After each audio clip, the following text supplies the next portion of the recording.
Section 1. You will hear a woman booking a bicycle tour over the phone. First, you have some time to look at questions 1 to 4.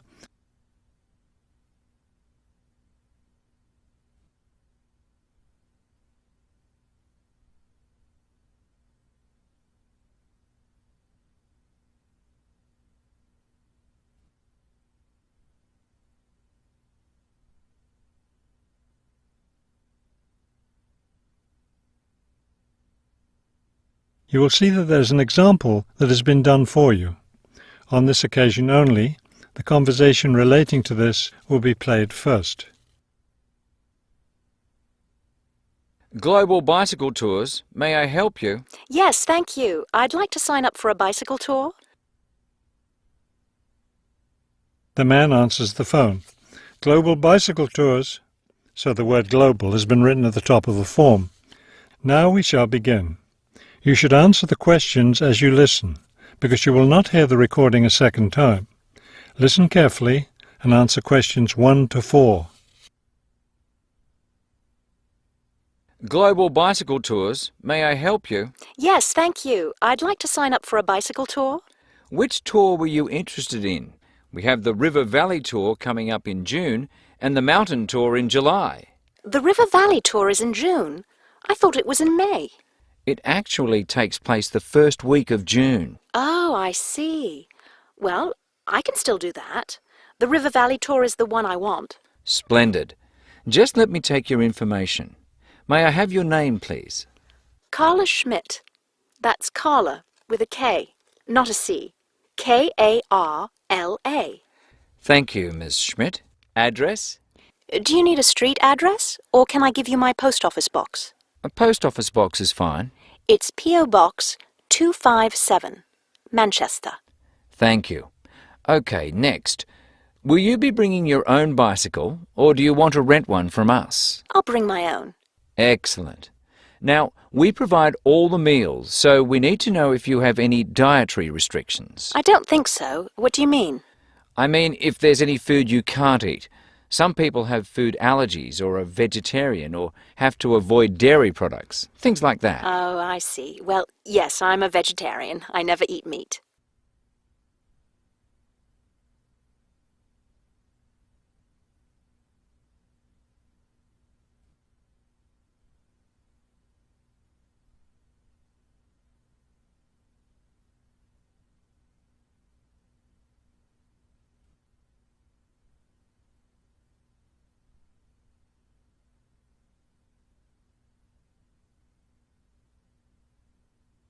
Now listen and answer questions 5 to 10.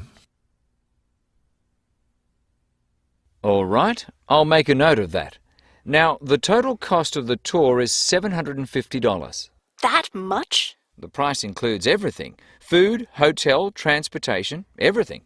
Everything? Yes, everything. The only other thing is you'll want to tip the tour guide. We usually recommend 5% of the total tour cost. A 5% tip. I guess that's reasonable. In order to reserve your space on the tour, I'll need a 30% deposit. Do you need that right away? We generally ask for the deposit at least 4 weeks before the tour begins. The River Valley tour begins, 6 weeks from now. So you'll need to pay the deposit in 2 weeks. I think I can do that. I wonder if you could tell me something. How will our luggage be transported? Do we carry it on our bicycles? No, you leave that to us. We have a van that carries your luggage from hotel to hotel each day, so you don't have to worry about it. Great. I have a luggage rack for my bike, but I guess I won't have to bring that. No, you won't. But there are a few items we recommend that you bring. We can't control the weather, so you should bring a raincoat or rain gear. Yes, that's a good idea. And I should have my own spare tire too, shouldn't I? Actually, you don't need that, as our guide always carries some. And of course, you won't need maps either, since our guide has the route all planned. What about a water bottle? I'll need that, won't I?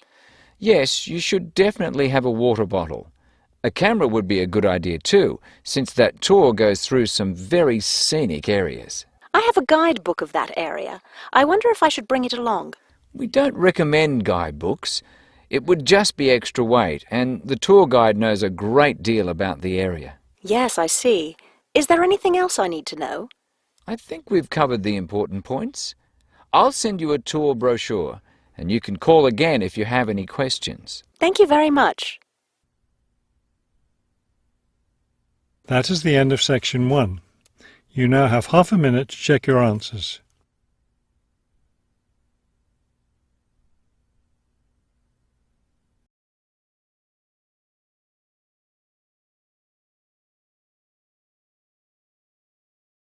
Section 2. You will hear a tour of a newly renovated health club. First, you have some time to look at questions 11 to 15.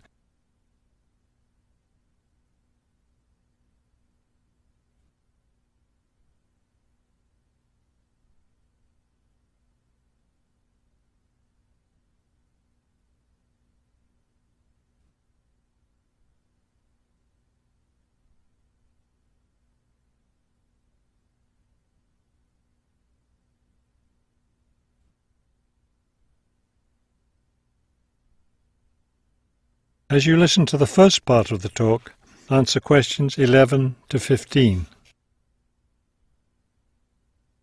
Thank you all for coming to see the new renovations to the Hartford Health Club. I know you'll be as pleased as I am to see the wonderful results of our months of hard work to improve the club and bring you the best facilities ever. We'll begin in here with the swimming pool. You'll notice the new colour of the adult pool, a lovely cool green. Now walk over here and look at the children's pool. It's the same green, but as you see, with brightly coloured sea creatures painted everywhere. Both of the pools needed painting, not only for maintenance, but I think the new colour greatly improves the atmosphere of this part of the club. Next, let's take a look at the locker rooms. Don't worry, there's no one using them just now. Doesn't it feel roomy in here? We've expanded both the men's and women's locker rooms, so now they'll be much more comfortable to use. There are bigger lockers, a good deal more room in the dressing area, and more places to store extra towels and equipment. Be careful as you walk through here. The floor's just been polished and may be a bit slippery. Let's go up to the exercise room next. Here, you'll notice a new floor. Walk on it. Doesn't that feel comfortable? It's a special material, softer than the old floor, an ideal surface for jogging and exercising.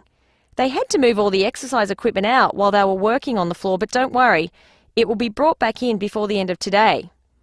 Let's step outside now and look at the tennis courts. We haven't done a great deal here except to the equipment. We replaced all the nets and the ball throwing machine. Otherwise, everything is the same as it was before.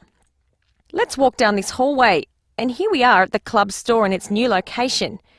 We thought here by the entrance was a better place for it than where it used to be by the swimming pool. But it still has all the same items for sale, sports equipment and clothes in the club colours.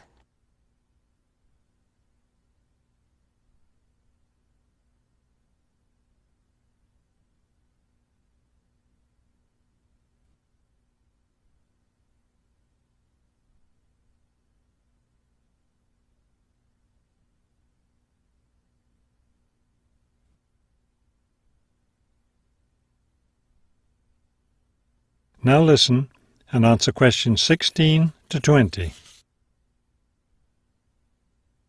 We're excited about the upcoming activities and events to take place in our newly renovated club. Now that the pools are ready for use again, swimming lessons will begin tomorrow for both adults and children. If you haven't signed up yet, you can stop by the office before you leave today and put your name on the list. If you're a tennis player, you'll be interested to hear about the tennis competition coming up on Wednesday.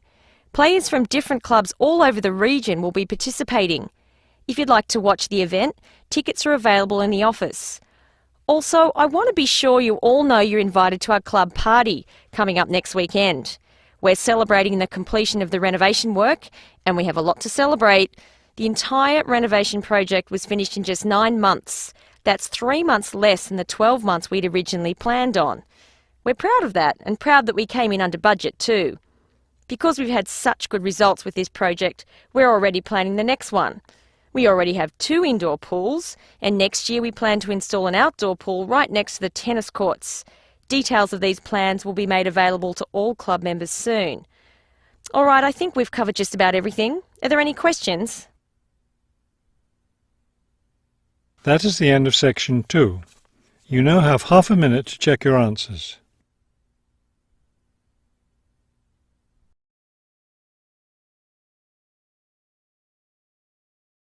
Section 3. You will hear a museum director talking to several student interns, explaining their internship duties at the museum. First, you have some time to look at questions 21 to 25.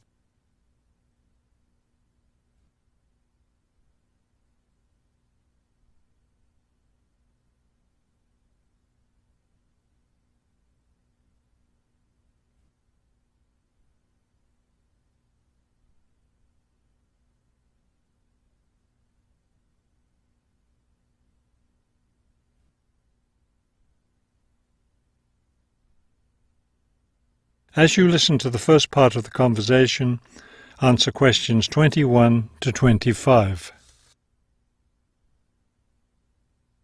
Welcome to the City Museum of Art. I'm Dr. Shirley Johnson, the director of the museum's internship program.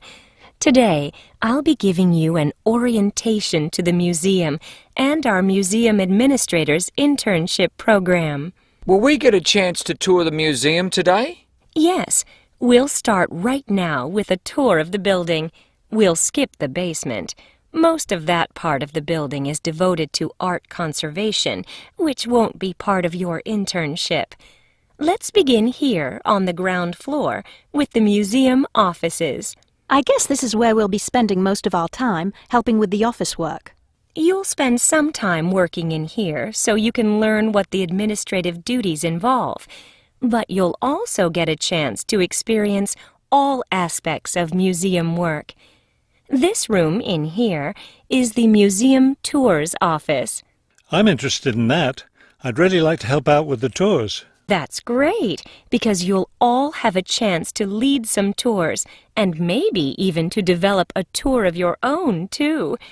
Let's go up to the second floor now. This is the boardroom in here, isn't it? Will we get to go to board meetings? Only members of the board of directors attend those.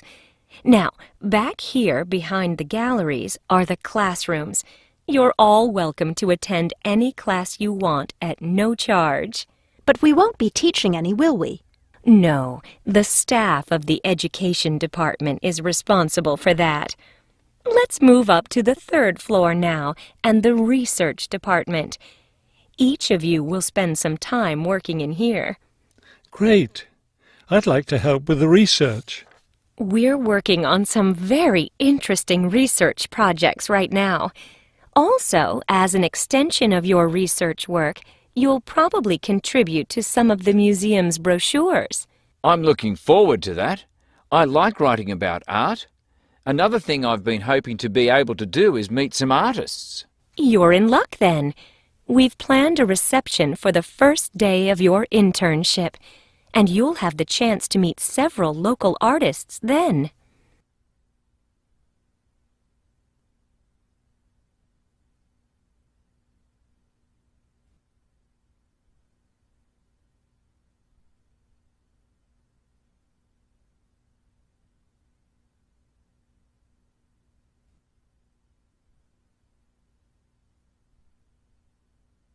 Now listen and answer questions 26 to 30.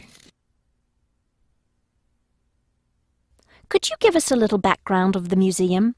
I mean, when it was built and some information about the collections and things like that? Of course. The main part of the museum was built in 1895 with a combination of public and private funds. The new wing was built 60 years later with a donation from the Rhinebeck family. That part of the museum was built for the modern art collection, wasn't it? Yes, it was. In the main part of the museum, we have a gallery devoted to works by local artists, our sculpture collection, and a small collection of classical European art. You mentioned classes earlier. What kinds of classes does the museum offer? In our adult education program, we offer a series of art history classes, and for children, we have a program of arts and crafts workshops. You can get a brochure from the office that will give you more information. I saw a lot of chairs set up in the main hall. What are those for? Those are there for tonight's musical performance. We offer a weekly concert series during the fall and winter, and of course, all of you are welcome to attend. Now, if there are no more questions, let's step into my office, and I'll show you your schedules. That is the end of section 3. You now have half a minute to check your answers.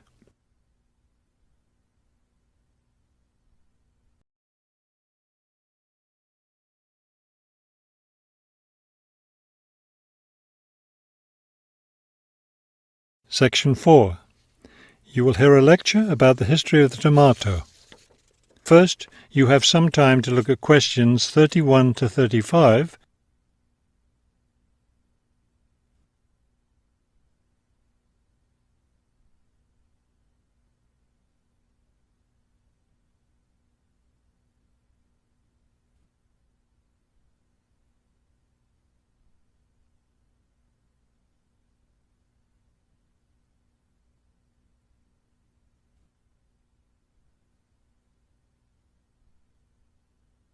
Now listen carefully and answer questions 31 to 35. The tomato is a popular vegetable, which figures in the cuisine of many countries around the world. It is particularly prominent in Italian cooking, but it was unknown in Europe until Spanish explorers brought it back from the Americas. The tomato originated in the highlands of Peru. From there, it eventually found its way to Mexico, where it was cultivated by the Aztecs. The Aztec tomato wasn't the large red vegetable we know today. Rather, it was small and yellow. When this small round fruit arrived in Italy, it was named golden apple for its bright yellow color. You'll notice I just called it a fruit. That's because a tomato is botanically a fruit, even though most everyone calls it a vegetable. The actual word tomato comes from the Aztec name for the vegetable, meaning plump thing. The tomato arrived in Europe in the 1500s and quickly became a popular food in Spain and Italy. In the late 1600s, the Italians began publishing recipes that used tomatoes. The British, however, had a different attitude toward the vegetable.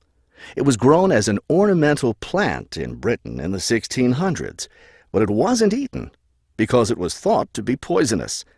It wasn't until the 1700s that tomatoes became part of the daily diet in Britain.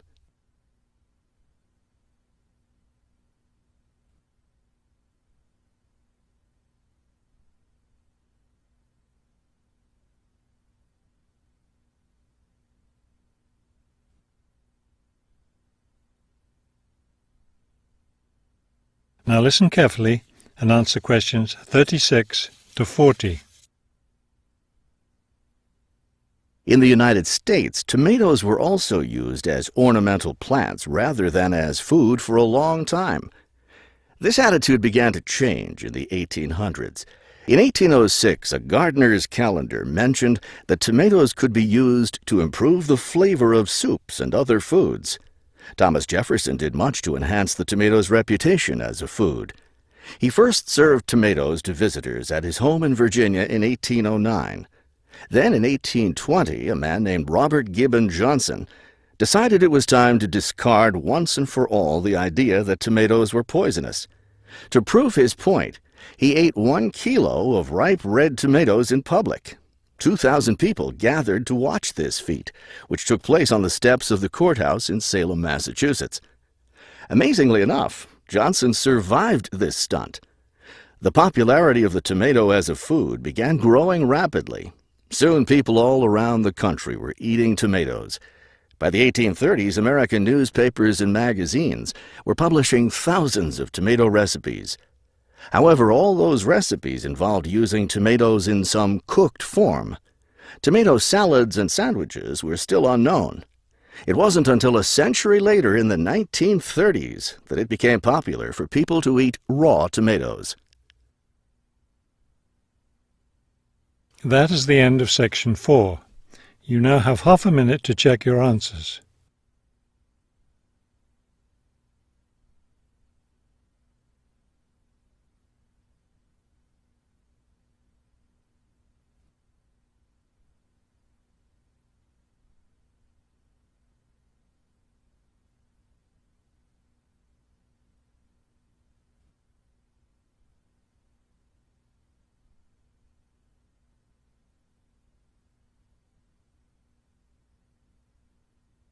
You will now have 10 minutes to transfer your answers to the listening answer sheet.